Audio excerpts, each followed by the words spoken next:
আমরা বলতে চাই এমন একটা দেশে আমরা আসলে বসবাস করি যেখানে বাসের ফিটনেস থাকে না। আমরা এমন একটা দেশে বসবাস করি যেখানে বিমানেরও ফিটনেস থাকে না।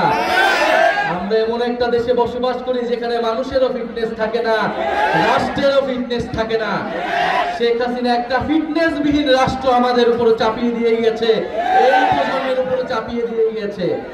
আমরা বলেছি এই প্রজন্ম, আমরা ভবিষ্যৎ প্রজন্মের জন্য একটা ফিটনেস বিহীন রাষ্ট্র দিয়ে যেতে পারি না। এটা আমাদের দায়িত্ব।